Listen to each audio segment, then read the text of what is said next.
नमस्कार मित्रों, एक बार फिर से आपका स्वागत है हॉक फीड न्यूज में। बड़ी खबर इस वक्त, कोर्ट ने अब से कुछ देर पहले घाटी को लेकर जबरदस्त आदेश सुना दिया है और जिस आदेश को सुनकर देश के सपोले सन्न रह गए हैं। आपको बता दूं कि घाटी से 5 अगस्त 2019 को धारा 370 और 35A का खात्मा कर दिया गया था और जिसके बाद इस देश में बैठे गद्दारों समेत पाकिस्तान बौखला गया था। लेकिन अब जो आदेश कोर्ट ने सुनाया है, इस आदेश को सुनकर देश के सपोले सन्न रह गए हैं। पूरी खबर आपको बताऊं उससे पहले कमेंट में आप मुझे बताएं कि क्या कश्मीर से धारा 370 हटाना मोदी सरकार का सही कदम था। आप मुझे कमेंट में अपनी राय दीजिएगा। फिलहाल आपको बता दूं कि जम्मू कश्मीर हाई कोर्ट ने अब से कुछ देर पहले जबरदस्त फैसला सुनाया है और यह फैसला है जमीन जेहाद को लेकर। जी हां, जमीन जेहाद यानी जहां खाली जमीन देखी वहां पर अपना घर बसा लिया, वहां पर छोटी छोटी मस्जिदें बना ली। तो इस जमीन जिहाद पर कोर्ट ने अब से कुछ देर पहले जबरदस्त आदेश सुनाया है और यह आदेश है रोशनी जमीन अधिग्रहण मामले में। पूरी खबर आपको बताता हूं। दरअसल आपको बता दूं कि जम्मू कश्मीर हाई कोर्ट ने एक ऐतिहासिक फैसला सुनाते हुए विवादास्पद रोशनी अधिनियम को असंवैधानिक न सिर्फ घोषित किया है बल्कि निर्देश दिया कि 25,000 करोड़ रुपए की भूमि आवंटन योजना की जांच सीबीआई को हस्तांतरित कर दी जाए। यानी अब इस मामले की जांच सीबीआई करेगी। सबसे पहले आपको बताता हूं कि दरअसल ये है क्या, आप समझ नहीं पा रहे होंगे। दरअसल आपको बता दूं कि कुछ दिनों पहले जी न्यूज की तरफ से एक शो किया गया था जमीन जेहाद का। इस शो के बाद देश में ये मांग उठने लगी थी। सुधीर चौधरी जो ये शो करते हैं उनको भी धमकियां मिली थी, जी न्यूज को भी धमकियां मिली थी। लेकिन इस शो में जमीन जिहाद पर सुधीर चौधरी ने प्रकाश डाला था।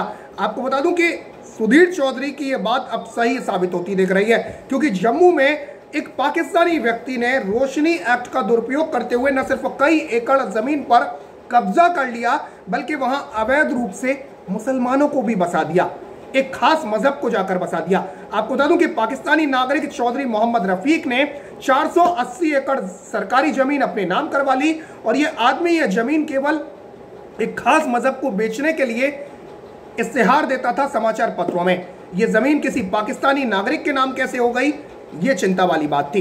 इसके बाद भारतीय गुप्तचर एजेंसियों ने एक रिपोर्ट तैयार करके केंद्र सरकार को भेजी और इस रिपोर्ट में यह कहा गया कि जम्मू कश्मीर के रामबन से कठुआ तक राष्ट्रीय मार्ग पर 40 से अधिक छोटी छोटी मस्जिदें कुछ समय में बनकर तैयार हो गई हैं और अधिकतर मस्जिदें जब बनी जब महबूबा मुफ्ती मुख्यमंत्री थी। इन मस्जिदों का निर्माण किसने करवाया और इन पर सालों साल रंग रोगन कौन करवाता है, किसी को कुछ नहीं पता। इसके बाद एक रिपोर्ट आती है और इस रिपोर्ट में यह साफ हो गया कि किस तरीके से जम्मू कश्मीर की जो खाली पड़ी हुई जमीन थी उस जमीन पर घर बना लिए गए, उस जमीन को कौड़ियों के भाव बेच दिया गया रोशनी एक्ट के नाम पर। रोशनी एक्ट आपको बता दूं कि एक बहुत बड़ा घोटाला था जिसमें अवैध रूप से कब्जा करने वालों को बेशकीमती जमीन कौड़ियों के भाव बेच दी गई। फिलहाल ये मामला जम्मू कश्मीर के हाईकोर्ट में चल रहा था और इसी मामले में हाईकोर्ट ने जबरदस्त आदेश सुनाते हुए न सिर्फ रोशनी अधिनियम को असंवैधानिक करार दिया है बल्कि इसकी जांच सीबीआई से कराने की मांग भी करी है। आपको बता दूं कि यह सबसे बड़ा घोटाला हो सकता है। जी हां, दामाद साहब से भी बड़ा। आपको बता दूं कि इस घोटाले में 25,000 करोड़ रुपए के भूमि आवंटन का घोटाला जो है माना जा रहा है। नवंबर 2001 में राज्य विधानमंडल ने इस अधिनियम को पारित किया था। जम्मू कश्मीर की उस वक्त जो राज्य विधानमंडल था नवंबर 2001 में इस अधिनियम को पास किया था और मार्च 2002 में इसे लागू कर दिया गया था। इसके तहत राज्य में जल विद्युत उत्पादन के लिए धन जुटाने की परिकल्पना की गई थी और जिसमें राज्य की भूमि को निजी स्वामित्व में ट्रांसफर करके 25,000 करोड़ रुपए एकत्र करने की योजना थी। सीएजी की एक रिपोर्ट में यह बताया गया है कि 25,000 करोड़ रुपए के लक्ष्य के मुकाबले केवल 76 करोड़ रुपए ही निजी स्वामित्व में भूमि के ट्रांसफर से प्राप्त हुए। यानी लक्ष्य रखा गया 25,000 करोड़ रुपए का, लेकिन आए कितने, सिर्फ 76 करोड़ रुपए। और इस मामले में जम्मू कश्मीर के कई रसूखदार नेता, पुलिस अधिकारी, प्रशासनिक अधिकारी और भू माफिया शामिल रहे।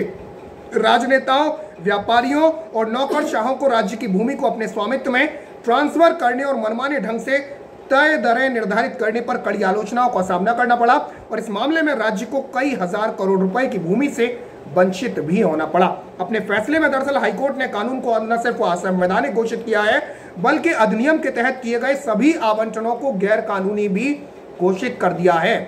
इसके साथ ही यह भी आदेश दिया गया है कि भूमि घोटाले की जांच सीबीआई को ट्रांसफर की जाए, जो कि 8 सप्ताह के भीतर स्थिति रिपोर्ट दाखिल करेगी।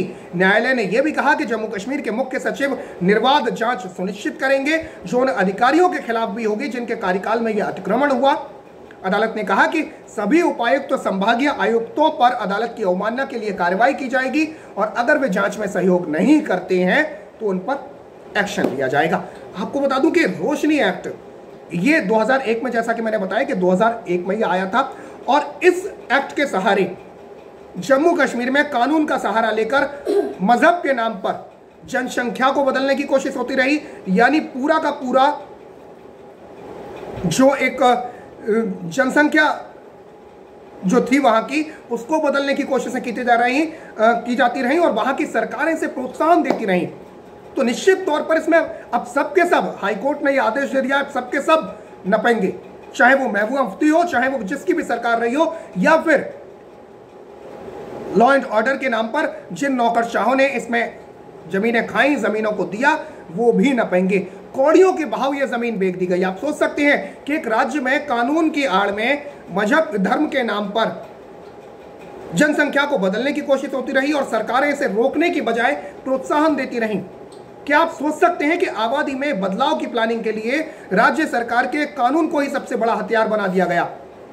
और आपके लिए यह कल्पना भी करना मुश्किल है कि यह सब हुआ कैसे। दरअसल देश के सबसे बड़े संवेदनशील राज्य जम्मू कश्मीर के साथ, आपको बता दूं कि यहां पर रोशनी एक्ट के नाम के एक कानून के तहत सरकारी जमीनों पर अवैध कब्जा करने वालों को ही जमीन का असली मालिक बना दिया गया और कौड़ियों के भाव जमीन बेच दी गई। ये एक्ट था क्या? अब यह भी बात बता देता हूं। इस अधिनियम के तहत जम्मू कश्मीर में सरकारी जमीन पर जो भी अवैध कब्जा करता था उसे ही क्षेत्र का वास्तविक स्वामी बना दिया जाता था। यानी अगर आपने जमीन पर अवैध कब्जा कर लिया तो वो जमीन आपकी हो गई। और इस तरह से राज्य में इस्लामी कट्टरपंथियों की पहुंच जम्मू क्षेत्र तक बढ़ाने के लिए सरकारी स्तर पर लंबे वक्त तक धांधलेबाजी की जाती रही, जिससे कश्मीर से निकलकर कट्टरपंथी जम्मू तक पहुंच जाएं। और इससे न सिर्फ देश के राजकोष को नुकसान हुआ, बल्कि मजहब के नाम पर लोगों को जमीन अवैध रूप से पीडीपी और नेशनल कॉन्फ्रेंस की सरकारों द्वारा आवंटित की जाती रही। आपको याद होगा जब कठुआ मामला विवादों के घेरे में आया था तो उसी वक्त जम्मू के गुज्जर और बकरवाल समुदाय ने भी इस एक्ट के विरोध में अपनी आवाज उठाना शुरू कर दिया था, क्योंकि पीडीपी सरकार ने रोशनी एक्ट के जरिए रोहिंग्याओं को भी अवैध रूप से बसाना शुरू कर दिया था। और इसके बाद 2018 में राष्ट्रपति शासन जब जम्मू कश्मीर में लगा, उसके बाद इस कपटी अधिनियम को निरस्त कर दिया गया और अब कोर्ट ने इस मामले में जांच के आदेश दे दिए हैं। तो सारे के सारे नपेंगे, देश का एक भी सपोला नहीं बचेगा इस मामले में। फिलहाल के लिए इतना ही। जय हिंद, जय भारत, नमस्कार।